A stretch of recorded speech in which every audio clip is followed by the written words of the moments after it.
Perkenalkan, saya Arifli Munawaro, mahasiswi Politeknik APB Jakarta dari program Studi Manajemen Logistik. Bagaimana menurut Anda tentang wawasan kebangsaan terhadap suatu keberlangsungan bangsa? Menurut saya wawasan kebangsaan sangat penting bagi warga suatu negara karena sebagai pedoman hidup atau pedoman bertingkah laku. Lalu bagaimana pendapat Anda tentang kasus yang melanggar hukum namun masa tahanannya dipotong? Saya sangat tidak setuju dengan pemotongan masa tahanan karena tidak sesuai dengan sila kelima, yaitu keadilan sosial bagi seluruh rakyat Indonesia. Dan hukuman yang diberikan pasti tidak sesuai dengan apa yang telah diperbuat. Dengan alasan apapun itu pasti ada regulasinya dan harus tetap dilaksanakan. Bagaimana pendapat Anda tentang wawasan kebangsaan? Itu apakah penting untuk kelangsungan hidup bangsa? Wawasan kebangsaan sangat penting untuk keberlangsungan hidup bangsa karena itu merupakan pedoman suatu bangsa. Lalu bagaimana pendapat Anda tentang teroris yang melakukan aksi bom bunuh diri di gereja? Saya tidak setuju dengan adanya teroris yang menyebabkan sebuah kasus bom bunuh diri di tempat ibadah, khususnya di gereja, karena itu bertentangan dengan Pancasila Sila ke-1 Ketuhanan Yang Maha Esa. Terjadinya bom bunuh diri itu menyebabkan umat Kristiani sulit dalam melakukan ibadah. Menurut Anda, wawasan kebangsaan itu penting atau tidak untuk suatu bangsa? Menurut saya, wawasan kebangsaan sangat penting bagi suatu generasi muda. Dikarenakan dengan adanya wawasan kebangsaan, generasi muda dapat menjaga persatuan dan kesatuan bangsa Indonesia, dimulai dari hal-hal menghargai perbedaan-perbedaan yang ada. Lalu, apa pendapat Anda tentang perang di Palestina yang hingga kini belum berakhir? Saya harapkan perang di Palestina dapat berakhir, dikarenakan dengan adanya perang Palestina menimbulkan banyak kerugian dan korban, mulai dari tentunya bangunan-bangunan sekolah hingga tempat ibadah dan korban anak kecil hingga dewasa. Saya harapkan perang di Palestina dapat berakhir.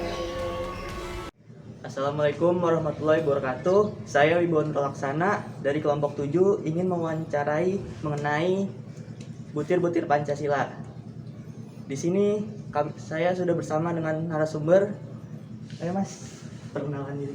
Perkenalkan, nama saya Muhammad Firdaus, prodi mahasiswa Politeknik APB, prodi marketing.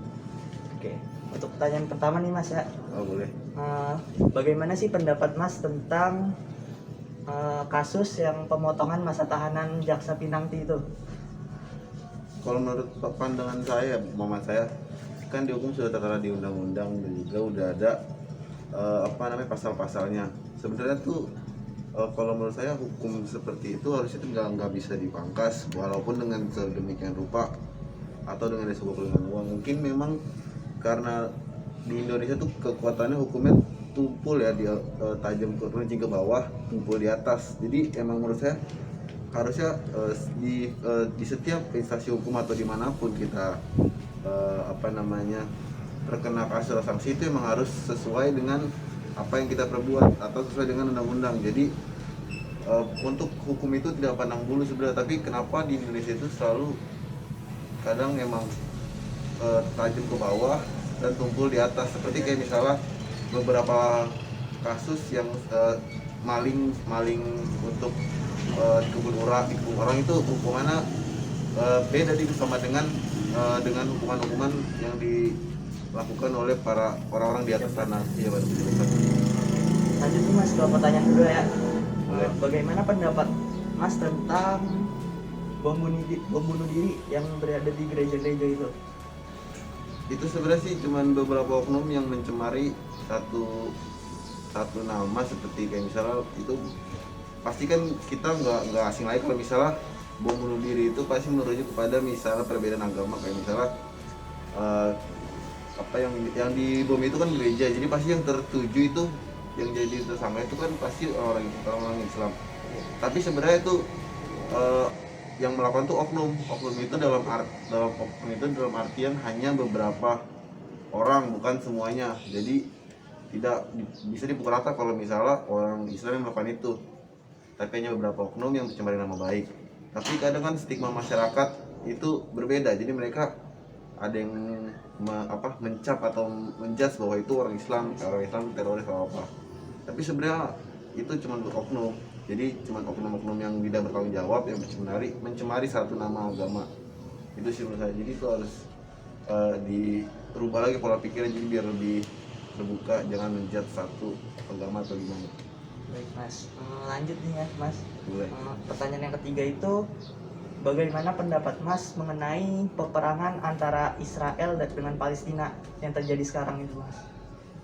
Kalau peperangan tersebut sih memang udah susah sih untuk berdamainya juga.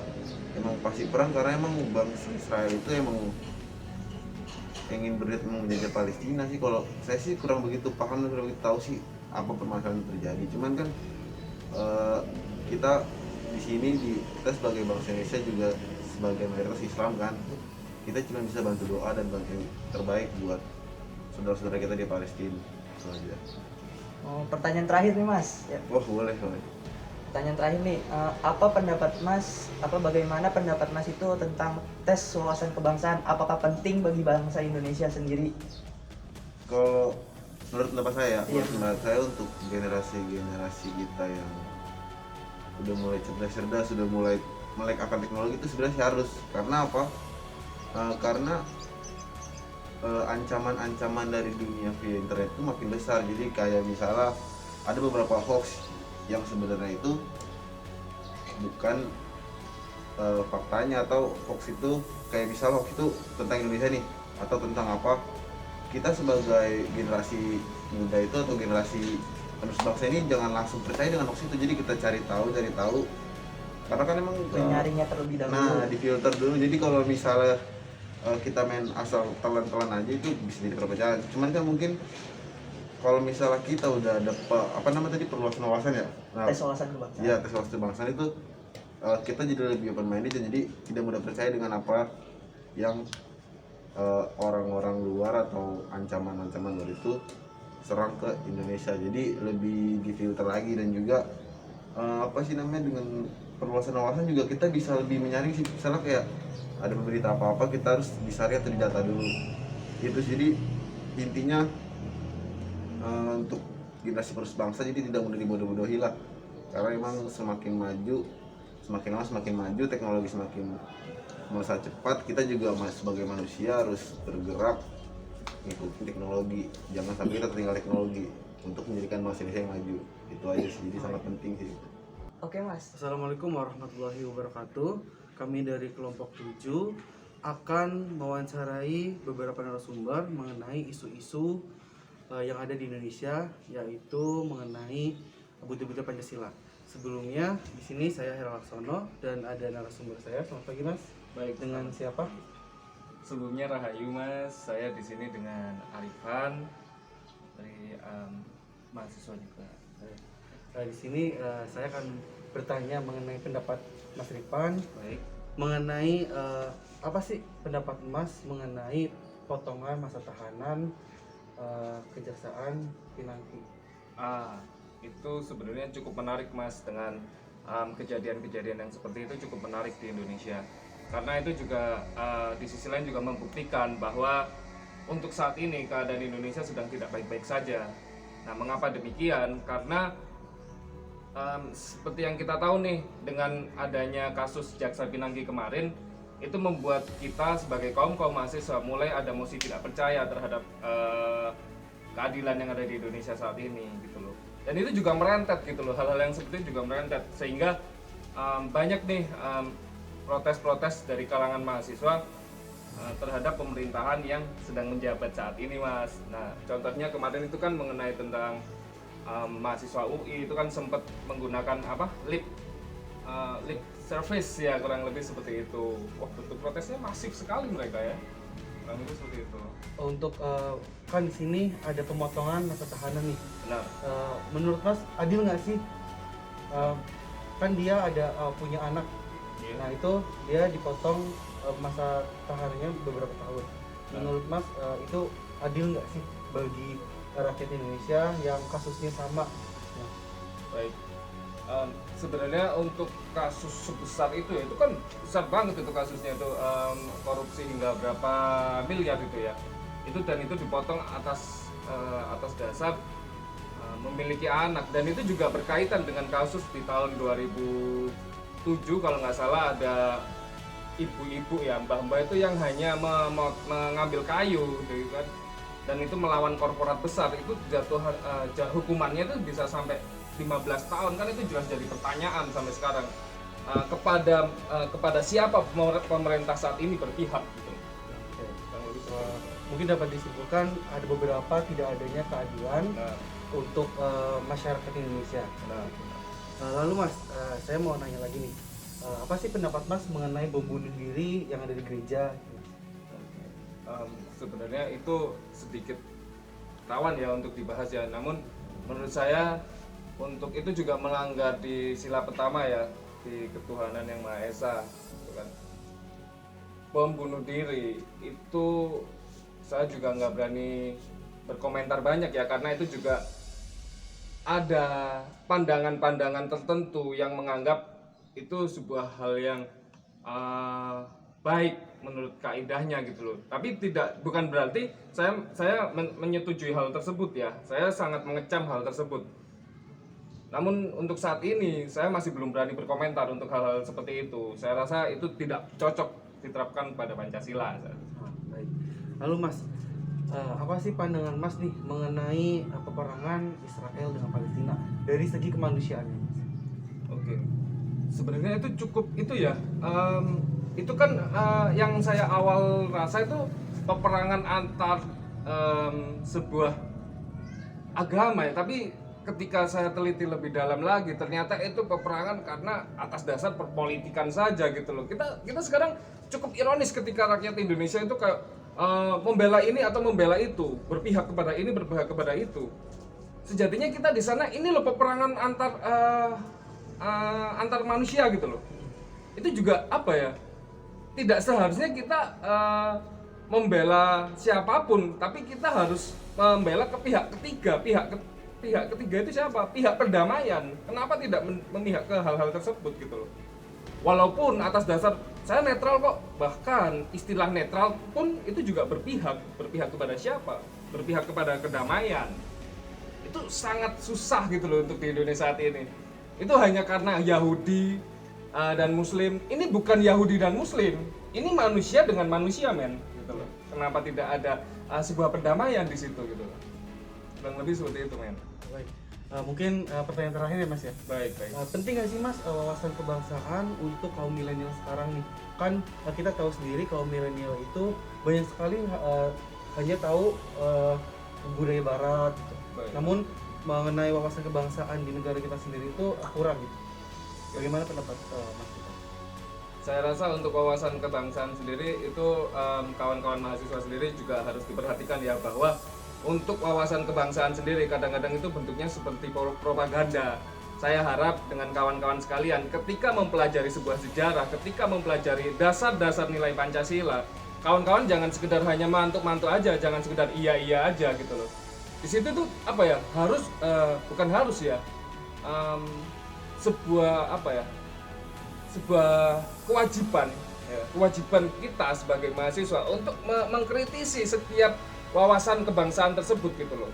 Terkadang kita gini nih kawan-kawan, asal mula NKRI harga mati. Kita di sana melindungi siapa? Kita hanya melindungi sumber daya alam. Kapan kita melindungi sumber daya manusia kita gitu loh?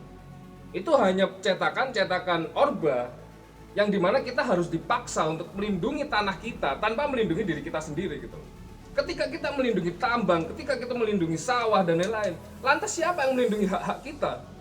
Kalau semisal kawan-kawan kepingin lihat secara lebih jauh lagi mengenai kemanusiaan dan mengenai kebangsaan kita, kawan-kawan sendiri di Jakarta Selatan ini bisa lihat di Pancoran saat ini. Pancoran saat ini sedang melawan dengan Pertamina gitu loh, korporat besar gitu loh. Kawan-kawan mahasiswa seharusnya seperti itu, tapi untuk saat ini kita juga diinjak-injak sama sistem-sistem yang terlalu banyak tugas yang kadang-kadang belum tentu terorganisir, maksudnya bersinyalir dengan tridharma mahasiswa gitu loh.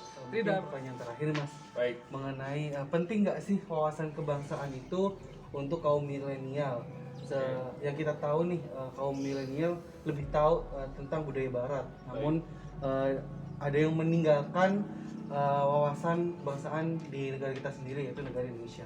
Benar. Menurut Mas Rifan itu penting gak sih wawasan kebangsaan untuk kaum milenial? Oke, wah ini sebenarnya pertanyaan-pertanyaan ini cukup menarik nih untuk diulas mengenai wawasan kebangsaan, dan juga wawasan kebangsaan ini cukup dipertanyakan nih. Ketika kita mendengar kata wawasan kebangsaan ya, entah kenapa kepala saya terbesit ke tes wawasan kebangsaan KPK kemarin, dan itu cukup menarik. Tapi ini kan kembali lagi ke pertanyaan ya, wawasan kebangsaan. Nah, wawasan kebangsaan nih kawan-kawan, itu cukup krusial ya, maksudnya cukup penting banget ini mengenai wawasan kebangsaan, mengingat di Indonesia sekarang ini kan sudah mulai antipati terhadap negaranya gitu loh. Ketika kita memiliki antipati terhadap negara dan memiliki mosi tidak percaya terhadap pemerintah, disitulah tugas kita untuk memahami betul wawasan kebangsaan saat ini gitu loh. Jadi nggak hanya sekedar kita memprotes nih, kita mengkritik pemerintah, kita sudah benci banget sama pemerintah, tapi tidak ada wawasan, tidak ada kapabilitas untuk melawan mereka gitu loh. Kita harus ini, kita penting nih dalam sebuah pengabdian kepada masyarakat ya, dan itu sudah tercantum di Tridharma kita gitu, ya kan. Ya, di Dharma ketiga itu kan untuk sebuah pengabdian terhadap masyarakat gitu loh. Pengabdian yang seperti apa? Ketika kita mempelajari wawasan kebangsaan, disitulah kita bisa mengabdi terhadap orang-orang yang menindas kita gitu loh. Orang yang menindas kita, orang-orang yang merasa bahwa bisa mengendalikan kita. Ketika kita sudah mempelajari wawasan kebangsaan, kita bisa melawan. Kamu pengen melawan, kamu persiapkan senjatamu, kamu siapkan ilmu-ilmu wawasan kebangsaanmu dan lawan mereka dengan baik gitu. Oke, dapat kami simpulkan bahwa wawasan kebangsaan itu penting untuk kaum milenial, karena biar tahu keadaan apa sih yang ada di Indonesia saat ini. Benar. Lalu adanya rasa kepedulian terhadap negara kita sendiri. Benar. Itu mungkin. Assalamualaikum warahmatullahi wabarakatuh. Perkenalkan, nama saya Rizky Alif Nur Harmawan. Saya di sini akan mewawancarai salah satu narasumber yang merupakan mahasiswa Universitas Negeri Malang. Saya di sini ingin menanyakan terkait wawasan kebangsaan. Nah, yang kita tahu wawasan kebangsaan itu merupakan jiwa, cita-cita atau falsafah hidup yang tidak lahir dengan sendirinya. Nah, menurut Kak Mario, itu seberapa penting sih wawasan kebangsaan bagi bangsa Indonesia? Menurut saya, wawasan kebangsaan itu merupakan alat pemersatu dalam hidup kerukunan berbangsa, serta sebagai pandangan hidup untuk kehidupan manusia Indonesia sehari-hari. Baik. Selanjutnya saya pengen nanya nih, beberapa kasus yang sering terjadi di Indonesia. Nah, yang pertama itu yang lagi baru-baru ini tuh ada kasusnya Jaksa Pinangki, di mana masa tahanannya itu diberi keringanan atau dipotong menjadi 4 tahun masa tahanan. Nah, menurut Kak Mario itu bertentangan gak sih sama sila kelima, yaitu keadilan sosial bagi seluruh rakyat Indonesia? Mungkin tanggapannya seperti apa? Menurut saya, publik pun dapat melihat secara terang benderang bahwa institusi Kejaksaan Agung masih memiliki segudang permasalahan yang belum terselesaikan. Mulai dari keraguan akan keseriusan Jaksa Agung, kemudian sikap resistensi terhadap pengawasan Komisi Kejaksaan, sampai pada dugaan perlindungan yang diberikan pada Jaksa Pinangki Sirna Malasari. Baik, pertanyaan kedua yang ingin saya tanyakan itu mengenai kasus juga yang belum lama terjadi juga, yaitu bom bunuh diri di Gereja Katedral Makassar. Nah, itu bertentangan dengan sila yang pertama, yaitu ketuhanan yang Maha Esa. Nah, menurut Kak Mario, tanggapannya seperti apa? Menurut saya soal kejadian tersebut, eh, kejadian tersebut melanggar Pancasila. Pertama, terorisme itu merupakan kejahatan kemanusiaan dan terorisme itu tidak ada kaitannya dengan agama apapun. Semua ajaran agama menolak terorisme, apapun alasannya. Masyarakat harus turut memerangi radikalisme dan tetap tenang menjalani kegiatan ibadah, karena negara sudah menjamin keamanan mereka untuk menjalani ibadah sesuai kepercayaan masing-masing. Baik, pertanyaan ketiga yang ingin saya tanyakan mengenai kasus yang berkaitan dengan sila kedua, yaitu kemanusiaan yang adil dan beradab. Nah, kasus ini tuh mengenai peperangan yang terus terjadi antara Palestina dengan Israel. Nah, menurut Kak Mario, tanggapan terhadap kasus tersebut seperti apa? Menurut saya, jika dilihat dari pembukaan Undang-Undang Dasar 1945 di alinea 4 tentang penjajahan, di atas penjajahan harus dihapuskan. Konflik di Israel dan Palestina tidak akan menemui titik temu dikarenakan Israel maupun Palestina sama-sama menginginkan kedaulatan penuh atas tanah Kanaan. Terlebih adanya intervensi dari Amerika Serikat yang selalu mendukung Israel menjadi penghalang bagi terciptanya perdamaian. Baik, terima kasih. Untuk pertanyaannya mungkin sudah cukup. Yang saya ingin minta saran terhadap Indonesia untuk kedepannya nih. Langkah apa sih yang harus dilakukan bagi bangsa Indonesia untuk menanggapi isu-isu yang sering terjadi seperti tadi yang sudah dibahas? Menurut saya, yang pertama itu mungkin stop menyebarkan berita yang belum jelas kebenarannya. Kemudian menjadikan diri sebagai pribadi yang tidak takut bersuara dan berpendapat untuk Indonesia. Kemudian yang ketiga, ikut berpartisipasi demi perubahan Indonesia ke depannya. Yang terakhir mungkin menggunakan internet untuk menyebarkan hal-hal berguna dan bermanfaat. Baik, terima kasih Kak Mario atas waktunya. Mungkin itu saja wawancara dari saya. Terima kasih. Wassalamualaikum warahmatullahi wabarakatuh. Waalaikumsalam warahmatullahi wabarakatuh.